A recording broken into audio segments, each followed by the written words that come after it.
दोस्तों कैसे हो आप सब। तो आज मैं लेके आई हूँ आपके लिए क्लास 9th का चैप्टर एटम एंड मॉलिक्यूल्स। सबसे पहले आप वीडियो को शेयर कर दीजिए, लाइक कर देना और सब्सक्राइब कर देना चैनल को। So let's start the video. सबसे पहले आते हैं एटम्स एंड मॉलिक्यूल्स। देखो, atoms and molecules are responsible for forming tiny sand particles. The atom is most fundamental unit of matter. अब देखो, जो atoms and molecules होते हैं वो छोटे छोटे स्मॉल पार्टिकल्स से मिलके बने होते हैं।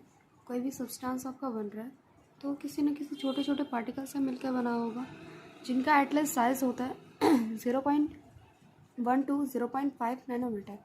ठीक है, अब आता है लॉ ऑफ केमिकल कम्बिनेशन। ये नोट्स आपके जो हैं वो आपके एनसीईआरटी से बिलोंग करते हैं, सारे के सारे एज इट इज़। ठीक है, तो मैंने एनसीईआरटी को ध्यान में रखते हुए ही बनाया है और सीबीएसई के अकॉर्डिंग भी यही पैटर्न चल रहा है एट प्रेजेंट। ठीक है, तो केमिकल रिएक्शंस क्या होती हैं? सबसे पहले ignore the vehicle voice. In a chemical reaction two or more molecules interact to produce new compounds, they are called reactant. देखो, कोई भी केमिकल रिएक्शंस होती हैं तो हमें कोई भी मॉलिक्यूल बनाने के लिए, कंपाउंड बनाने के लिए दो रिएक्टेंट की ज़रूरत पड़ती है, जिससे मिलके वो क्या बनाता है? कंप्लीट केमिकल रिएक्शंस बनाते हैं। ठीक है, आपके जो इस तरफ मीन्स लेफ्ट साइड जो प्रेजेंट होते हैं वो रिएक्टेंट होते हैं और देन इनसे मिलके जो बना होता है वो आपका प्रोडक्ट होता है। ठीक है, the newly form compounds are called product. जो नया फॉर्मेशन होगी जिस कंपाउंड की, उसको हम प्रोडक्ट कहेंगे। देखो, जो भी केमिकल रिएक्शंस होती है हर एक में केमिकल चेंज होता ही होता है, must occur, which is generally observe with physical changes like precipitation, heat production, colour change. ये तो नॉर्मल सी बात है। अगर कोई भी केमिकल रिएक्शंस हो रही है दैट मीन्स उसके अंदर केमिकल चेंजेस तो होते ही होते हैं। साथ में इनकी कितनी हीट प्रोडक्शन हो रही है, कितनी नहीं हो रही है, कलर चेंज हो रहा है नहीं हो रहा है। ठीक है, वो डिपेंड करती है आपकी केमिकल रिएक्शंस के रिएक्टेंट पे कि आप कौन कौन सी चीज़ें ले रहे हो। ठीक है, अब आते हैं हमारे नेक्स्ट टॉपिक पे, law of conservation of mass. देखो, according to this law of conservation of mass, matter can neither be created not be destroyed in a chemical reaction. It can be conserve, the mass of reactant will be equal to the mass of product. देखो, जो भी हम चीज़ें ले रहे हैं उसके according है तो हमारा प्रोडक्ट बनेगा, है ना। ठीक है, तो लॉ ऑफ कंजर्वेशन ऑफ मास क्या कहता है कि हम मैटर को ना तो हम क्रिएट कर सकते हैं ना हम डिस्ट्रॉय कर सकते हैं। ठीक है, क्योंकि देखो, कोई भी सब्सटेंस है, आप उसके मास को ना तो हम क्रिएट कर सकते हैं ना हम उसको डिस्ट्रॉय कर सकते हैं। ठीक है, नेक्स्ट आता है आपका लॉ ऑफ कांस्टेंट प्रोपोर्शन। इसके अंदर क्या होता है? A pure chemical compound containing the same elements combined together in a fixed proportion. मतलब कांस्टेंट का मतलब, देखो, लॉ ऐसा लो जो कांस्टेंट है, मतलब उनकी जो प्रोपोर्शन है दोनों अमाउंट्स की वो फिक्स है। कांस्टेंट का मतलब ये फिक्स, प्रोपोर्शन मतलब एक मतलब प्रॉपर सब्सटेंस में जो मतलब एलिमेंट्स हम ले रहे हैं वो जो मतलब डेफिनेट प्रोपोर्शन है, मतलब एक तरह से दोनों फिक्स है। रिएक्टेंट भी सेम उतनी अमाउंट का ले रहे हैं हम और प्रोडक्ट भी उतना ही बनेगा। ठीक है, तो ये होता है law of constant proportion. For example, if we take water from a river or from an ocean, both have oxygen and hydrogen in the same proportion. देखो, हम चाहे पानी किसी से भी ले, ओशन से ले रहे हैं, रिवर से ले रहे हैं, लेकिन उसके अंदर ऑक्सीजन और हाइड्रोजन सेम प्रोपोर्शन में प्रेजेंट है। ठीक है, तो यही बताता है कि वो डेफिनेट प्रोपोर्शन है, दैट मीन्स उसके जो एलिमेंट्स है वो क्या है, उसकी जो अमाउंट है वो क्या है, फिक्स है। The elements are present in chemical compounds in a predetermined mass ratio. जो केमिकल कंपाउंड्स होते हैं आपके, उनके जो मास रेशियो होते हैं ना वो पहले से डिटरमाइंड होते हैं। ठीक है, आगे देखो, इस लॉ को हम और क्या कहते हैं? प्रॉस लॉ भी कहते हैं and law of definite proportion भी कहते हैं। देखो, अगर आप समझोगे कि हाँ मतलब चीज़ें सही ढंग से समझ आ रही तभी आप समझ पाओगे, है ना। और बार बार यही चीज़ें कि हाँ समझ नहीं आ रहा तो फिर वो समझ ही नहीं आएगा आपको। तो इससे अच्छा आप ध्यान से सुनिए। ठीक है, फॉर एग्जांपल ऑक्सीजन और हाइड्रोजन से मिलकर हम वाटर को बनाते हैं। एक जो प्योर वाटर होता है उसकी जो कंसिस्टेंसी होता है, मतलब जो रेशियो होता है वो 1:8 होता है। ऑक्सीजन में 1, हाइड्रोजन मॉलिक्यूल्स 8 होती है, ठीक है। नेक्स्ट हमारा आता है एटम्स। अब एटम क्या होता है? देखो स्मॉलेस्ट पार्टिकल होता है, एक स्ट्रक्चर होता है एलिमेंट का जिसको हम तोड़ ही नहीं सकते। An atom is the defining structure of the element which can not be broken by any chemical means. जिनको हम क्या नहीं कर सकते, by the chemical means we can not broke down the elements. The atomic symbol has 3 parts. अब जो atoms होता है किसी ना किसी सिंबल तो होते होंगे। अब देखो सिंबल होता है किसी भी एटॉमिक के लिए, एटम्स के लिए तो एक्स को माना जाता है यूजुअली एलिमेंट के लिए। एटॉमिक नंबर को हम ए से डिनोट करेंगे और मास नंबर को हम जेड से डिनोट करेंगे, ठीक है। अब आता है एटॉमिक रेडियस। देखो कोई भी जो एटम है उसके न्यूक्लियस आउटर शेल की जो डिस्टेंस होती है ना उसको हम रेडियस कहते हैं, ठीक है। फॉर एग्जांपल हम सर्कल में जो रेडियस देखते हैं, मतलब सेंटर से लेके, मतलब न्यूक्लियस से लेके आउटर मोस्ट शेल तक जो आपकी प्रेजेंट होती है उसका हम बोलते हैं एटॉमिक रेडियस। अब आता है डाल्टन एटॉमिक थ्योरी। देखो डाल्टन जो था उसने एटम से रिलेटेड कुछ थ्योरी दी थी कि एटम्स के अंदर ऐसी ऐसी चीज़ें हो सकती हैं, पॉसिबिलिटी हो सकती है, ठीक है। अब देखो according to the Dalton atomic theory atoms which are indestructible and indivisible building blocks make up all substances. मतलब डाल्टन के अकॉर्डिंग क्या था कि जो एटम्स है उसको हम डिस्ट्रक्ट ही नहीं कर सकते हैं, मतलब तोड़ ही नहीं सकते, इंडिविजिबल है, डिवाइड नहीं कर सकते। Which are atoms of different size and weights, or elements atom have all the same size and mass। देखो जो भी स्मॉलेस्ट पार्टिकल होता है ना एटम का, उसके साइज हमेशा सेम होते हैं और मास नंबर भी सेम होएगा, है ना। क्योंकि जब होता ही वो स्मॉलेस्ट है, हम डिफरेंट साइज पे डिपेंड कर सकते हैं कि वो साइज कितना है, छोटा है, बड़ा है, ठीक है। Next the Dalton propose that the concept of atoms could be used to explain the laws of conservation of mass and definite proportion। देखो जो इसने मतलब एक कंसेप्ट दिया था एटम्स के लिए, तो ये इसने मतलब इसलिए भी दिया था कि ताकि आपके लॉ ऑफ कंजर्वेशन ऑफ मास और डेफिनेट प्रोपोर्शन को क्या किया जाए, अच्छे से एक्सप्लेन किया जाए, ठीक है। अब उसने क्या किया था, देखो he propose that atoms which is described as solid massy hard impenetrable moving particle are the smallest indivisible unit of matter. Matter की एक ऐसी यूनिट जो इंडिविजिबल है, स्मॉलेस्ट है और जो पेनिट्रेट नहीं कर सकती, सॉलिड होती है। क्योंकि एटम जो होता है आपका सॉलिड होता है, जो क्या नहीं हो सकता, पेनिट्रेट नहीं हो सकता। The matter is made up of individual particles from as atoms. Channel को सब्सक्राइब कर देना प्लीज़, ठीक है। देखिए जो मैटर है वो क्या होता है, इंडिविजुअल पार्टिकल से क्या होता है, मिलके बना होता है।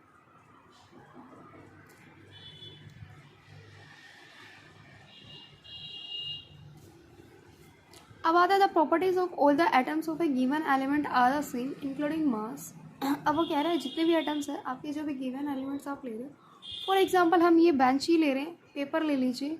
अब जो इसके जो पार्टिकल्स जिससे भी मिलके बना है, ये बेंच को लगा कर सॉलिड जो पार्टिकल्स हैं आपके, वुड वगैरह होती हैं, ठीक है। तो ये वुड से ही मिलके बना होता है आपका, ठीक है।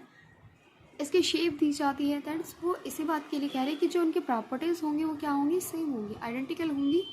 मतलब किसी भी मतलब उसी सेम, अगर दोनों एलिमेंट हमारे सेम हैं तो उनकी जो फिजिकल और केमिकल प्रॉपर्टीज़ होगी वो क्या होगी, सेम होगी। अगर हम एटम्स ही डिफरेंट ले रहे हैं दैट मीन्स उनकी प्रॉपर्टीज़ भी डिफरेंट होंगी और मास नंबर भी क्या होंगे, डिफरेंट होंगे, ठीक है। आगे देखो the relative number and kinds of atoms are constant in a given compound. वो क्या होते हैं, कॉन्स्टेंट होते हैं। फॉर एग्जाम्पल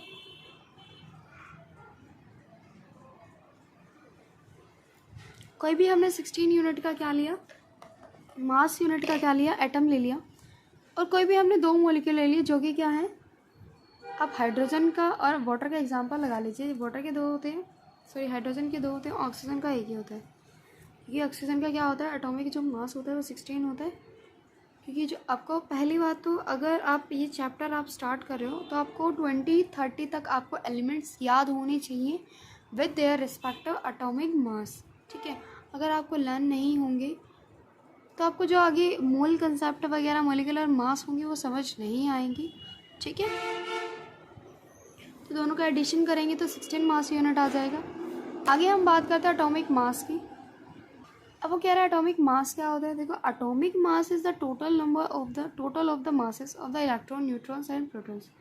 एटॉमिक मास आपका वो होता है जो इलेक्ट्रॉन कॉन्फ़िगरेशन में आपको प्रोटॉन, इलेक्ट्रॉन एंड न्यूट्रॉन सभी मिलके बनाते हैं।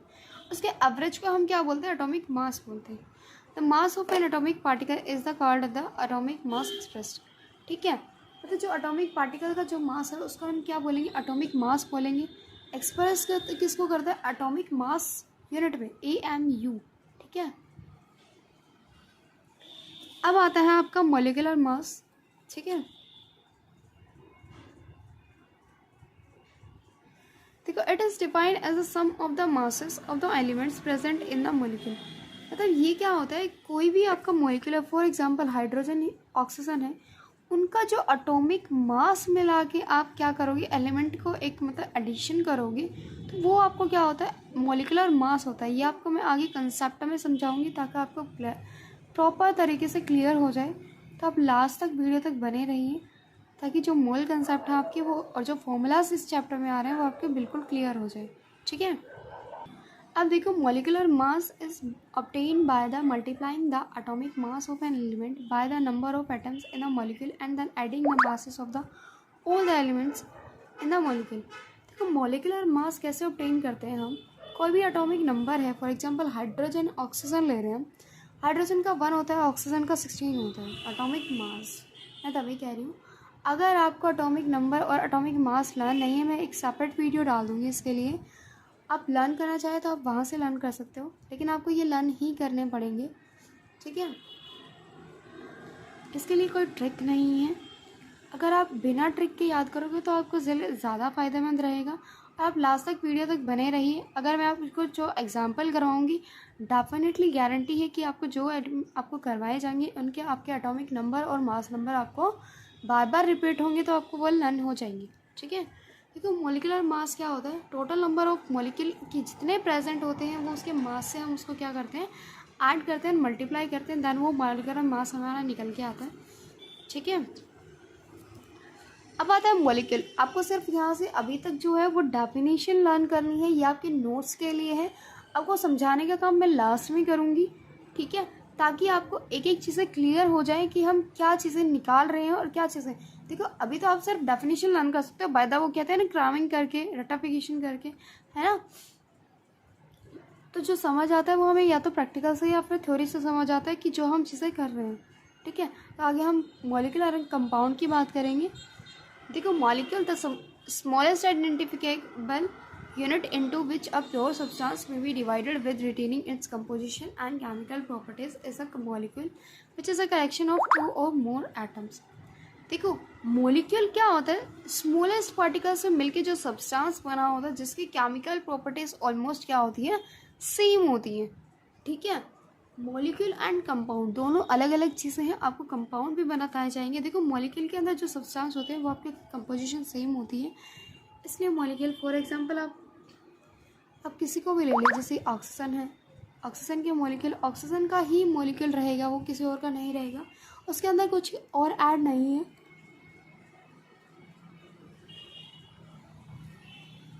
फॉर एग्जांपल उसके अंदर हम ऑक्सीजन को मिक्स कर देते हैं, दैट वो क्या हो जाएगा, फिर कंपाउंड हो जाएगा।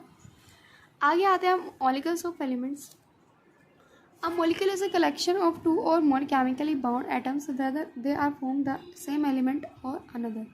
For example हाइड्रोजन और ऑक्सीजन। ठीक है, लेकिन एक कंपाउंड ही बना रहा है ना, इससे मिलके कोई नया सब्सटेंस नहीं बन रहा है, वो होता है कंपाउंड। ठीक है, molecules of the compound salts and molecular compounds are then 2 categories which can be divided। देखो, कोवेलेंट बॉन्ड्स जो होते हैं hold the atoms together in molecular. देखो, जब भी हम कैसे भी सब्सटेंस को बनाते हैं तो उसके अंदर शेयरिंग होती है इलेक्ट्रॉन्स की, है ना। ठीक है, मैं आपको आगे बताऊंगी।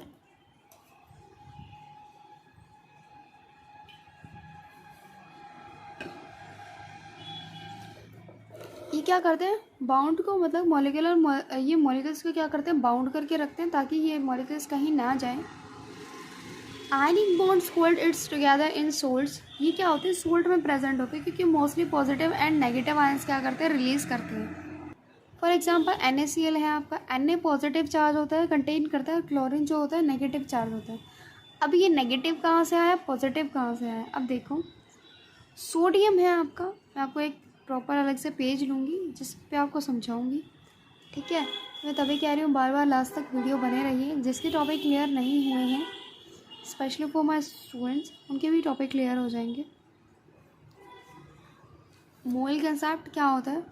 इन a substance the amount of entity is present.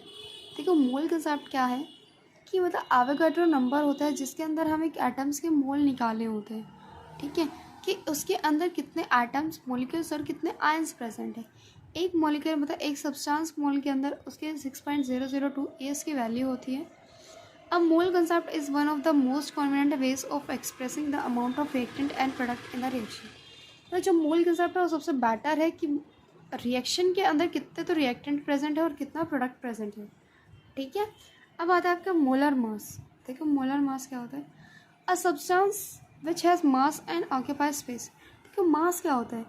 कोई भी ऐसी चीज़ें जो क्या करती हो, स्पेस को गेन करती हो, वेट को गेन करती हो, ठीक है। वेट गेन करने वो वाला वेट की नहीं आपका जो मास होता है स्पेस वगैरह ऑक्यूपाई करते हैं उसको हम बोलेंगे। अब इसकी यूनिट क्या होती है? ग्राम पर मोल जो होती है इसकी यूनिट होती है। तब समझोगे तो ज़्यादा अच्छा रहेगा, ठीक है। तो ऐसे कोई भी चीज़ें मतलब टोटल मास उसका ग्राम में कितना है, मोल में कितना है, वो चीज़ें क्या डिपेंड करती है? मॉलिक्यूलर मास पे डिपेंड करती है या मोलर मास पे डिपेंड करती है, ठीक है। अब आता है आपका मॉलिक्यूल्स एंड एटॉमिसिटी। अब molecules is defined as the smallest unit of compound. जो मॉलिक्यूल होता है किसी भी मतलब कहते हैं ना कि किसी भी कंपाउंड की स्मॉलेस्ट यूनिट होती है that contain the chemical properties of the compound. जिस कंपाउंड के अंदर उसकी क्या होती है? केमिकल प्रॉपर्टीज प्रेजेंट होती है। The atomicity of an element is the number of atoms in one molecule of the element. For example hydrogen है, नाइट्रोजन है, ऑक्सीजन है, ये क्या है? आपके मॉलिक्यूल्स है ना कि कंपाउंड है, ठीक है। आज जब मैं मतलब रिकॉर्ड कर रही हूँ ना, वैसे इतने मैसेज नहीं आते हैं लिटरली। आज जब मैं क्लासेस रिकॉर्ड कर रही हूँ तो इतने मैसेज आएंगे और बीच में मैं क्लास रोक के साइलेंट भी नहीं कर सकती, अदरवाइज वीडियो स्टॉप हो जाएगी। गूगल को और कुछ काम ही नहीं है, सारा दिन नोटिफिकेशन भेजता रहता है बेफिजूल की। देखो हैविंग टू एटॉमिसिटी, देखो किसी ना किसी की क्या होती है? टू ऑक्सीजन क्या होती है? एटॉमिसिटी होती है।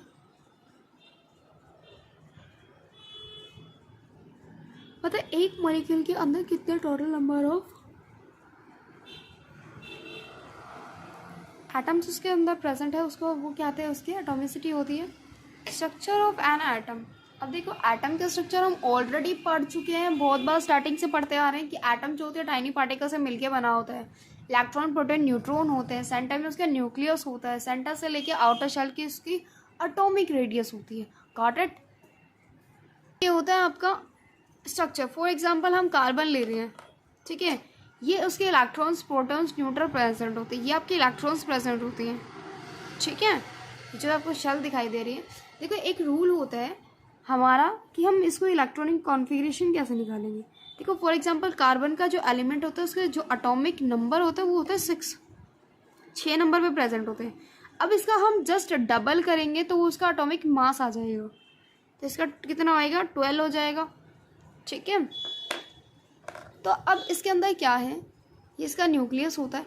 यहाँ से लेके यहाँ तक की जो आपकी डिस्टेंस होती है ना, यहाँ से लेके यहाँ तक की, वो आपकी एटॉमिक रेडियस होती है, ठीक है। इनको बोला जाता है शेल। क्या बोला जाता है? शेल, ठीक है। ये मैंडेटरी है, ये रूल होता है आपका कि कोई भी जैसे एलिमेंट होते हैं, कार्बन है, ऑक्सीजन है, तो आपकी जो फर्स्ट जो आपकी सेल होती है ना उसके अंदर सिर्फ 2 ही मॉलिक्यूल आपके प्रेजेंट हो सकते हैं। सेकंड में आपके 8 आ सकते हैं, थर्ड में भी 8 आ सकते हैं, ठीक है। तो ऐसे चलती है तो आपके अभी तक सिर्फ 4 ही शेल आएंगी, ज़्यादा नहीं आएंगी। तो हमें ये चीज़ें याद रखनी है कि फर्स्ट सेल में कितने आ सकते हैं? 2 ही आ सकते हैं, सेकंड में 8 आ सकते हैं, थर्ड में भी 8 आ सकते हैं, ठीक है। अब आती है आपकी वैलेंसी। देखो valence electrons are those electrons which are present in the outermost shell of the cell. देखो फॉर एग्जांपल आपका कार्बन है, फर्स्ट में कितने आएंगे? देखो उसके जो एटॉमिक नंबर है वो कितना है? 6। तो उसका एटॉमिक कैसे बनेगा? 2 and 4। 2 and 4 कैसे बना? देखो हमने बोला था कि फर्स्ट जो सेल है उसमें सिर्फ 2 ही आ सकते हैं इलेक्ट्रॉन्स, जो 4 हैं नेक्स्ट में आ गए, तो टोटल कितने हो गए, 6 हो गए ना। तो लास्ट इलेक्ट्रॉन्स में कितने प्रेजेंट है, 4 प्रेजेंट है, तो इसकी वैलेंसी क्या होगी, 4 होगी। ठीक है, अब टोटल एक ऑक्टेट को कंप्लीट करने के लिए हमें 8 इलेक्ट्रॉन्स की क्या होती है, ज़रूरत होती है। तो अब 4 है ना, तो 4 इधर है ना 4 उधर है। तो कार्बन ऐसा कंपाउंड है जो कि एलिमेंट है एक तरह से, जो क्या कर सकते हैं, शेयरिंग भी कर सकता है और ले भी सकता है और दे भी सकते हैं, दोनों कर सकते हैं, डोनेट भी कर सकते हैं, रिसीव भी कर सकते हैं। ठीक है, तो ये आपके कंसेप्ट थोड़ा और आगे मैं क्लियर करूँगी। अब देखो वैलेंसी क्या होती है, जो आउटर मोस्ट सेल में जो आपका इलेक्ट्रॉन्स प्रेजेंट होता है उसको हम वैलेंसी कहते हैं। The capacity of an atom to lose gain और शेयर वैलेंस इलेक्ट्रॉन्स, पर वही कह रही हूँ आपको कि एक ऐसी कैपेसिटी एटम्स की जो क्या करता है, लूज करता है और गेन करता है, शेयरिंग करता है, उसी की हम वैलेंसी उसकी डिटरमाइन करते हैं। ठीक है, ऑक्टेट को कंप्लीट करने के लिए। अब आते हैं आपके कंपाउंड। मैं ऑलरेडी आपको बता चुकी हूँ कि जो अलग अलग मतलब एक तरह से एलिमेंट्स आपके अलग अलग होते हैं या फिर फिक्स्ड होते हैं। ठीक है, 2 या 2 से ज़्यादा मिलके जो बने होते हैं ना, केमिकली जो कंबाइन करते हैं, उसको हम क्या बोलते हैं, कंपाउंड्स बोलते हैं। ठीक है, अब आते हैं आयंस। आयंस भी आपको मैं बता चुकी है, एग्जाम्पल लेके सोडियम क्लोराइड का Na पॉजिटिव Cl नेगेटिव। अब पॉजिटिव कैसे आया, नेगेटिव कैसे आया, आगे उसकी बात करेंगे हम। An ion is defined as an atom और मॉलिक्यूल विच हैज़ गेन, मतलब जो आयंस मतलब पॉजिटिव और नेगेटिव इलेक्ट्रॉन्स क्या कर रहे हैं, गेन कर रहे हैं, उनको हम क्या बोलेंगे, आयंस बोलेंगे। ठीक है, अब आगे देखो, एन नेगेटिवली चार्ज पार्टिकल, जो भी पार्टिकल आपकी जिसके ऊपर नेगेटिव चार्ज होगा उनको हम अनायन कहेंगे। अब देखो आप लर्न कैसे करोगे, देखो A for अनायन, N for negative. ठीक है, तो ऐसे लर्न कर लेना कि जो नेगेटिव चार्ज पार्टिकल्स होते हैं उनको अनायन कहेंगे, पॉजिटिवली चार्ज जो पार्टिकल्स होते हैं उनको हम कैटायन कहेंगे। इसको कैसे लर्न करोगे, C से कैटायन, A से एडिशन, ऐसे लर्न कर सकते हो आप। ठीक है, तो जो नेगेटिवली चार्ज पार्टिकल होते हैं उनको हम कैटायन बोलेंगे। अब देखो आयनिक कंपाउंड्स क्या होते हैं और केमिकल फॉर्मूले कैसे लिखे जाते हैं।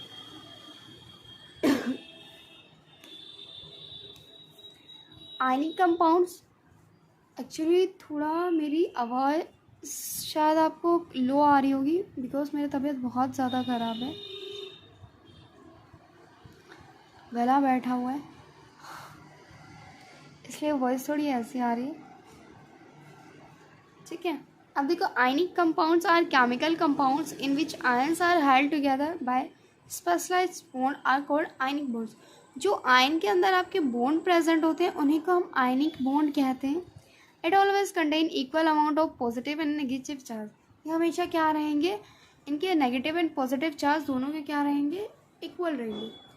फॉर एग्जाम्पल कैल्शियम क्लोराइड है, कैल्शियम का फॉर्मूला क्या होता है, Ca बोला जाता है। कैल्शियम का जो सिंबल होता है ना आपका Ca होता है। अब कैल्शियम एलिमेंट जो होता है इसका एटॉमिक नंबर क्या होता है, 20। तो मास नंबर क्या हो जाएगा, मास नंबर देखो हमेशा जो किसी भी एटम का डबल होता है, कि याद रखना, अगर कुछ भी ना समझ आए, लर्न ना मिले आपको, तो सीधी सी बात है जो एटॉमिक नंबर है उसका डबल कर देना। अब इसकी इलेक्ट्रॉनिक कॉन्फ़िगरेशन हम कैसे करेंगे, देखो हमने कहा था कि फर्स्ट सेल में हम 2 ही ले सकते हैं, तो इसके टोटल कितने हैं, 20 हैं, है ना। तो पहले में 2 आएंगे, दूसरे में 8, दूसरे में 8 ही आ सकते हैं, इससे ज़्यादा नहीं आएंगे, दूसरे में भी 8 आएंगे, थर्ड में भी, देन फिर 2 आएंगे, 8 और 8 16 और 4 20 कंप्लीट होंगे। तो वैलेंसी है इसकी क्या होएगी, 2 इलेक्ट्रॉन्स होएगी। अब देखो 2 इलेक्ट्रॉन्स है लास्ट में, अगर इसको ऑक्टेट कंप्लीट करना है तो इसको 8 की ज़रूरत पड़ेगी, 6 की ज़रूरत पड़ेगी। 2 तो इसके पास प्रेजेंट है, इसको 6 की ज़रूरत पड़ेगी, राइट, है ना। ठीक है, तो ये जब 6 लेगा तब 6 ज़्यादा भारी पड़ेंगे, 2 या छोड़ने ज़्यादा भारी पड़ेंगे, है ना। तो ये छोड़ देगा, है ना, तभी कैल्शियम के ऊपर क्या आता है, +2 चार्ज आता है, क्योंकि प्लस का मतलब होता है रिलीव करना। यहाँ पे पॉजिटिव का मतलब गेन करना नहीं होता है, रिलीज़ करना होता है। ये चीज़ें ध्यान रखना। केमिकल जो केमिस्ट्री है आपकी एक्सेप्शन से बनी हुई है और exception is known as chemistry. ठीक है, तो ये चीज़ें याद करने लायक है। +2 जो चार्ज होता है वो गेन नहीं कर रहा है, वो लूज़ कर रहा है इलेक्ट्रॉन्स को। ठीक है, अगर आगे आपके कुछ सिंपल कंपाउंड्स आते हैं कि फॉर्मूलेस वगैरह हम कैसे निकालते हैं। ठीक है, देखो मैं आपको एक एक करके चीज़ समझा रही हूँ, तो आप प्लीज़ ध्यान से सुन लेना, बार बार ये चीज़ें नहीं रिपीट होती हैं। देखो फॉर एग्जांपल आपकी एनसीईआरटी में हाइड्रोजन क्लोराइड दे रखा है, तो हम इसका मतलब वो कह रहे हैं हमें सिंपल कंपाउंड का फॉर्मूला निकालना है इसका, हमें नहीं पता इसका। देखो हमें पता है सिर्फ हाइड्रोजन का 1 होता है, हाइड्रोजन नंबर 1 पे आता है, तो इसका एटॉमिक नंबर भी क्या, एटॉमिक मास नंबर भी 1 ही रहता है। अब आते हैं क्लोराइड, क्लोराइड मतलब क्लोरीन है ना, इसी से मिलके हमें नहीं पता आइड में क्या आता है, कितने मॉलिक्यूल्स होते हैं, कैसे होता है। अब क्लोरीन का जो सिंबल होता है Cl होता है। अब इसका एटॉमिक नंबर 17 होगा। मैं आपको फिर से कह रही हूँ, प्लीज़ इनके एटॉमिक नंबर वीडियो चेक करने से पहले मैं एक और वीडियो सेपरेट डाल दूँगी, आप उसके atomic number and mass number please learn कर लेना। अब देखो क्लोरीन जो है 17 नंबर पे होता है, इसका मास नंबर डबल कितना हो जाएगा, 34 होता है। लेकिन कुछ ऐसे एक्सेप्शन होते हैं, 17 की जो वैल्यू आती है क्लोरीन की वो पॉइंट्स में होती है, इसलिए 34 ना हो कि ये 35.5 होता है। अब देखो इनकी इलेक्ट्रॉनिक कॉन्फ़िगरेशन कैसे करेंगे हमें पता है पहले ऑक्टेट में 2 आ सकते हैं, तो 2 ही आएंगे, हमें 17 कंप्लीट करने हैं ना। सेकेंड में कितने आ जाएंगे, 8, उसमें 8 ही आ सकते हैं, तो कितने हो गए टोटल, 18 हो गए, बचे कितने, 7, तो ये 7 लास्ट में आ जाएंगे। अब देखो 7 है, अब वो कह रहा है ऑक्टेट कंप्लीट करने के लिए हमें एक ही चाहिए। अब वो 7 छोड़ना पसंद करेगा या एक ही लेना पसंद करेगा, है ना, उसको तो सिर्फ एक ही इलेक्ट्रॉन चाहिए, तो वो क्या करेगा, गेन करेगा, है ना। अगर क्लोरीन गेन कर रहा है तो इसकी क्या है, लास्ट वैलेंसी क्या होगी, 1 होगी। हाइड्रोजन भी क्या है, हाइड्रोजन के तो पास एक ही है, तो इसके पास -1 होगी। ये चीज़ें ध्यान रखना, क्योंकि -1 का मतलब है वो एक गेन कर रहा है, ठीक है। अब जब इनका फॉर्मूला निकालते हैं तो हम क्रॉस मल्टीप्लिकेशन करते हैं, दैट मीन्स H का 1 हो गया, Cl का 1 हो गया, जो कि हम लिखते नहीं हैं, ठीक है। तो आपका फॉर्मूला बन गया हाइड्रोजन क्लोराइड का, HCl जिसको बोला जाता है। आगे देखो हाइड्रोजन सल्फाइड दे रखा है। देखो हमें पता है हाइड्रोजन का फॉर्मूला H होता है, सल्फाइड मतलब सल्फर, ठीक है। तो सल्फर का एटॉमिक नंबर जो होता है 16 होता है, इसका डबल कर देना 32 हो जाएगा, तो इसका मास नंबर है।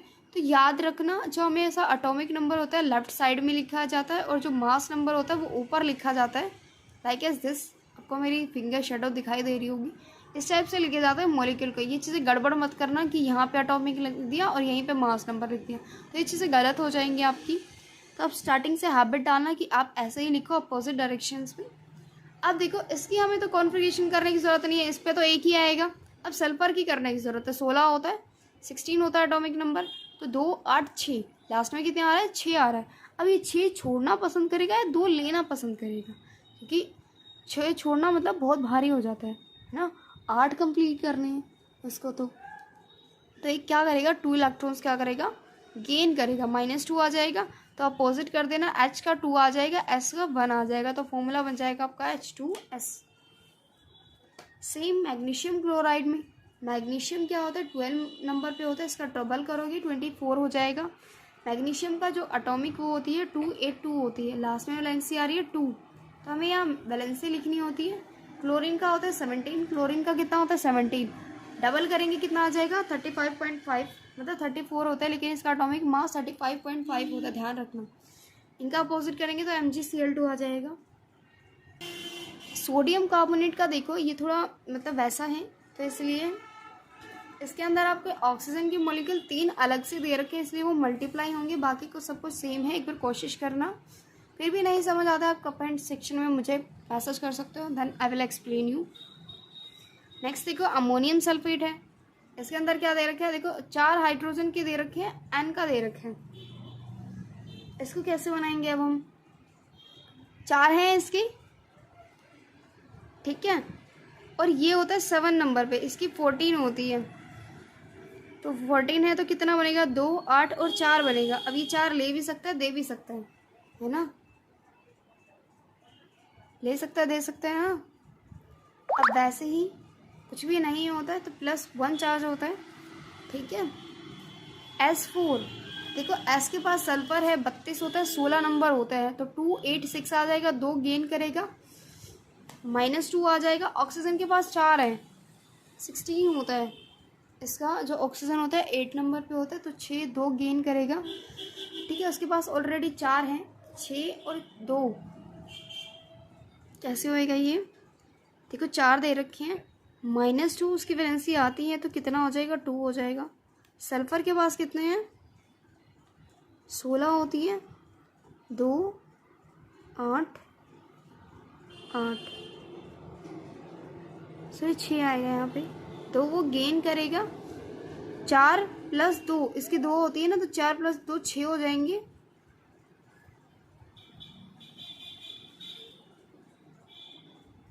ठीक है। अगर हम इसकी जैसे कि माइनस करेंगे ऑल ओवर मिला के, तो ये क्या हो जाएगा? NH4 ट्वाइस हो जाएगी 2 SO4। देखो SO4 की वैसे करने की ज़रूरत नहीं है आपको, क्योंकि 4 इसके हैं और 6 इसके हैं एलिमेंट, है ना। तो 6 में से 4 माइनस करेंगे तो 2 आ जाएगा।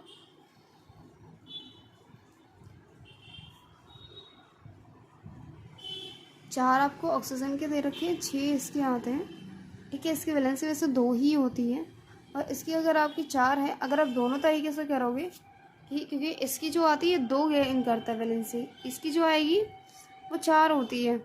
तो ऑक्सीजन की 4 दे रखी है, माइनस करोगे कितनी आ जाएगी? 2 आ जाएगी। सल्फर ऑक्साइड, सोडियम ऑक्साइड देख लीजिए आप, यहाँ पे एग्जाम्पल प्रैक्टिस कर लेना। अब आता है आपका मॉलिक्यूलर मास कैसे निकालेंगे हम। देखो वाटर है, वाटर के मॉलिक्यूल्स को तोड़ लो अलग अलग। हाइड्रोजन के आपको 2 दे रखे हैं, 2 दे रखे हैं ना, इसकी जो एटॉमिक मास इंक्लूड करना है हमें, एटॉमिक नंबर नहीं करना है। 2 दे रखे हैं, एटॉमिक मास होता है 1, इसका ये सोल्व हो गया। अब आते हैं ऑक्सीजन। ऑक्सीजन जो होता है एटॉमिक नंबर होता है 8, मास नंबर होएगा 16। इसका हमें मास नंबर लेना है क्योंकि हम मॉलिक्यूलर मास निकाल रहे हैं, इसलिए 16 आ गया इसका। तो 2 + 16 कितना हो गया? 18 यूनिट हो गया। अब आगे देखो, HNO3 दे रखे हैं आपको।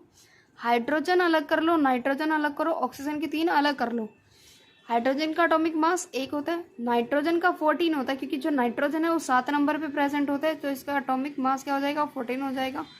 ऑक्सीजन के 3 मॉलिक्यूल आपको वैसे दे रखी है, एटॉमिक मास जो होता है 16 होता है, तो इनको 16 3 48, 14 एंड 1 इनको ऐड कर लो, 63 यूनिट आ जाएगा। कैल्शियम क्लोराइड, कैल्शियम का अलग कर लो, क्लोरीन का अलग कर लो। क्लोरीन का होता है 35.5, 2 मॉलिक्यूल दे रखे, 2 से मल्टीप्लाई कर देंगे, 40 प्लस इतना हो जाएगा, ये 111 आ जाएगा आपका। C2H4, देखो 4 हाइड्रोजन के दे रखे हैं, 1 होता है इसका एटॉमिक मास नंबर। ये होता है कार्बन, कार्बन के 2 दे रखे हैं, एटॉमिक मास जो होता है 12 होता है इसका, क्योंकि जो कार्बन आता है 6 पे आता है आपका। ठीक है, इसको ऐड करोगे 28 आ जाएगा। सेम आपके इसी तरह है। ये आपका चैप्टर यहीं पे ख़त्म होता है। सो अगर आपको क्लास पसंद आई हो तो लाइक शेयर एंड सब्सक्राइब कर देना प्लीज़। ठीक है।